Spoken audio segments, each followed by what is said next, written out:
All right, guys. So I watched Creature Commandos episode 6, and I'm kind of at an interesting point with this show because I've just kind of realized that we haven't actually progressed the plot that much. I don't know. Like, don't get me wrong. I've been really enjoying the show. I've enjoyed all the deep dives into all the characters, but we're at this, like, weird point where the princess has been accused by Cersei of, trying to take over the world. And I feel like that happened in like episode 2 or 3.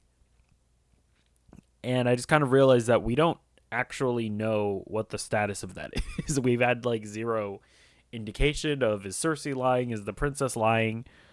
Um, and so is all of that just going to get wrapped up in the last episode? Which, I mean, I don't think will necessarily. I don't think that would necessarily be a bad thing if we look back at this show and it's just like more of a character studies of all of the creature commandos. Like, that's fine, I guess, but it's just like an interesting thing where I was like, I just realized this. But either way, let's get into this episode. All right. We got Dr. Phosphorus's origin story this time, and it is very tragic, just like all the other ones. So he was just trying to cure cancer, man. Why don't you just let my bro cure cancer? He could have done so much for the world. He was I guess messing with Rupert Thorne, who, from what I understood from people had told me, he's like a big DC Comics character in the canon and whatnot. I guess James Gunn has no plans for him. So that's interesting.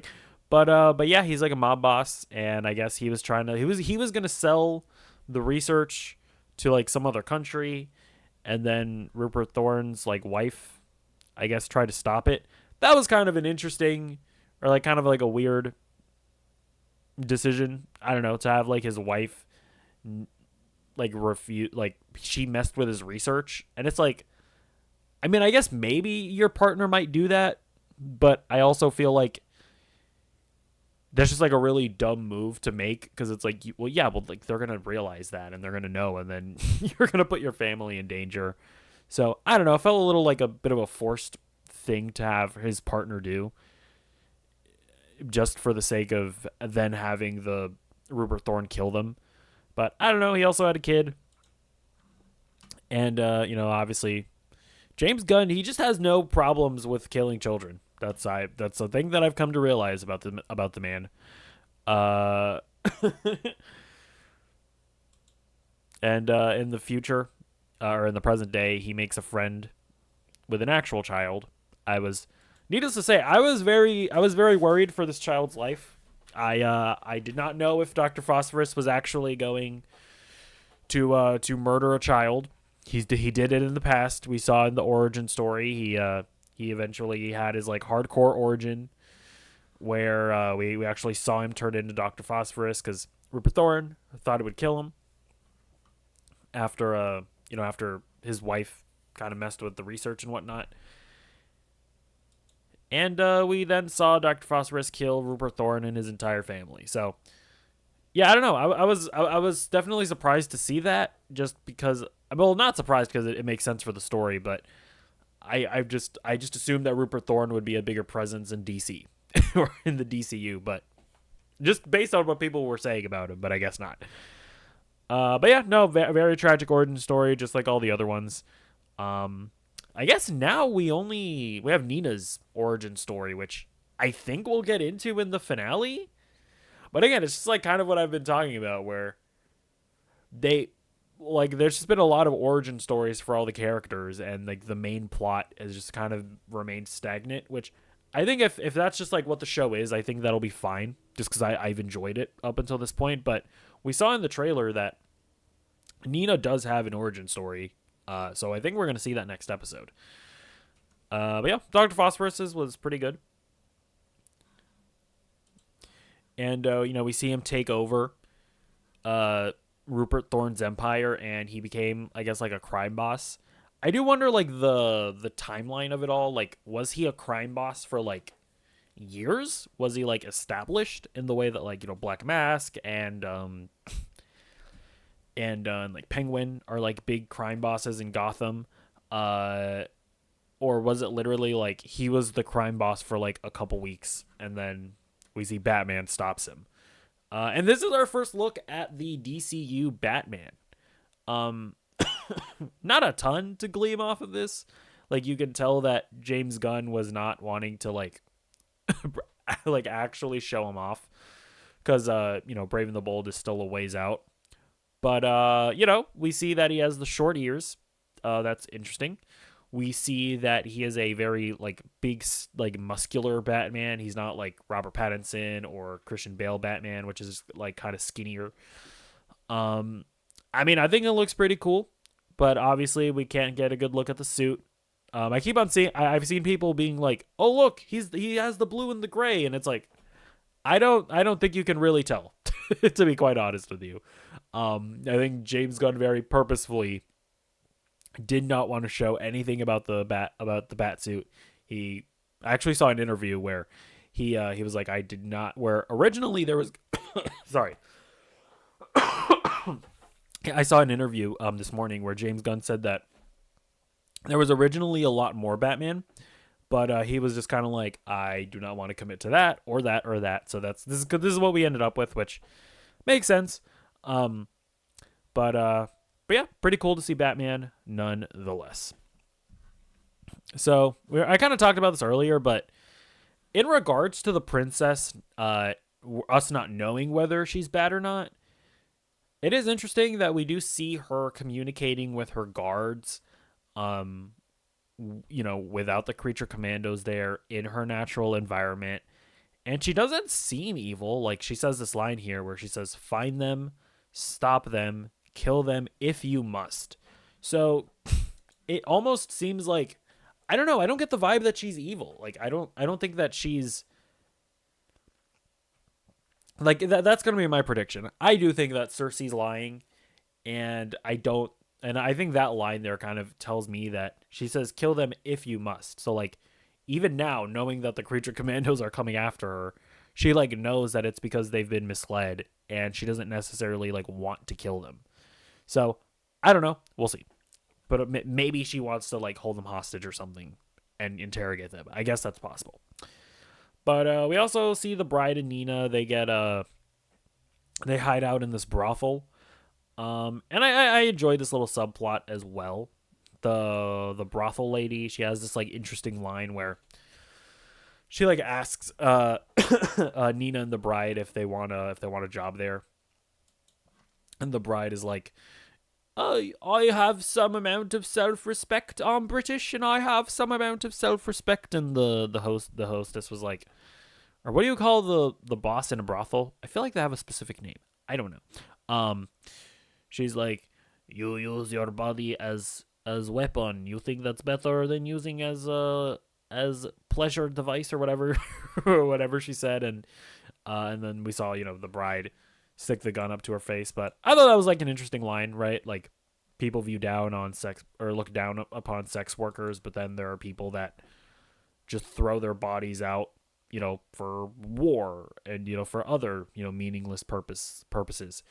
Not that we shouldn't have respect for soldiers. That's not what I'm saying. But I'm just saying that, like, there are meaningless wars. That's what I mean. Anyways. These, like, sleazy guys come in, start beating up on one of the whores. One of the sex workers, I mean. We're respectful here.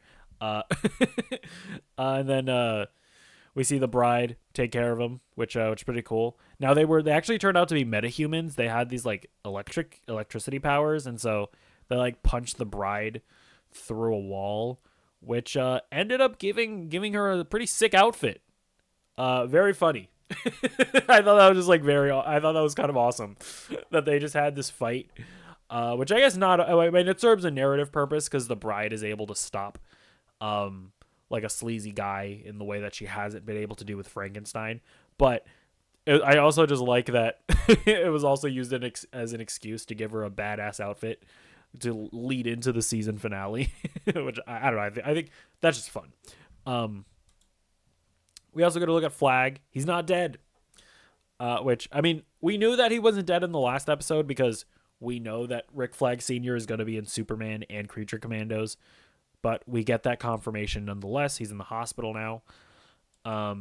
And Waller is well, we have an we have an interesting scene with Waller where it's like, I don't know, it's like I kind of couldn't tell if she was like worried about him as like a person that she cares about, because she also has that line of like, don't give up on me, Flag. We need the info that you have. Like it was like hard to tell if Waller like actually cares about him and actually wants him to be alive because she cares about him, or if she just needs, or if she just wants the information that he has. Like I'm not entirely certain how much humanity is left in Amanda Waller as a character. But an interesting thing is that Flag is seemingly out of commission for the rest of the show. Like he's not, it doesn't look like he's going to be a part of the big showdown that happens in the finale, which is kind of interesting. I assume that we are going to see Nina's powers in next episode. I think it's going to happen when they need her to show up the most. And I think she'll probably make up for Flag not being there. That's my assumption. We also saw Eric. He went out on his own. He's going to, or he actually does land in Pakistan by the end of the episode. So we're gonna see Eric show up at the end. So we'll see what the permutation of the Creature Commandos going out to kill the princess, while the princess is also trying to defend herself, and also it's probably going to try to convince them that she's not evil. And then while at the same time Eric is going to be there trying to convince them that she's not evil, but the bride probably isn't going to take anything that he has to say seriously. While also, like, I will bring up Weasel now, where Weasel ends up making friends with these wolves, which is just just a very cute subplot. But then we also see him have a dream of one of the kids that died, right, in his tragic origin story. But we also saw that he views him as, or the princess reminds him of that kid, which is kind of interesting, right? Like, so like, will the Weasel eventually get there and then see the bride and Dr. Phosphorus trying to kill the princess, and then will that make then Weasel turn on the Creature Commandos? I don't know. I find the way that the finale is leading up to be just like genuinely tense, and I'm interested to see how it all plays out. I don't think it's gonna end up well. Like I don't, like, just based on how this show has gone thus far, I don't think that there's going to be a happy ending here. So we'll see what happens. But yeah, it ends with this like pretty sick shot. This was in the trailer actually. The Creature Commandos are off to kill the princess, and yeah, I just think it's hilarious that that the bride got punched into having a dope ass costume. I just think that's cool. But yeah, overall, really enjoyed the episode. We'll see what happens at the finale. We'll see if I end up feeling shortchanged by the whole Cersei princess like sort of main plot, or if I'll just accept the show as being more of like a character study on all of the different creatures, because I think that might end up being okay. We'll see. But let me know what you thought in the comments down below, and I'll see you in the next video. Goodbye.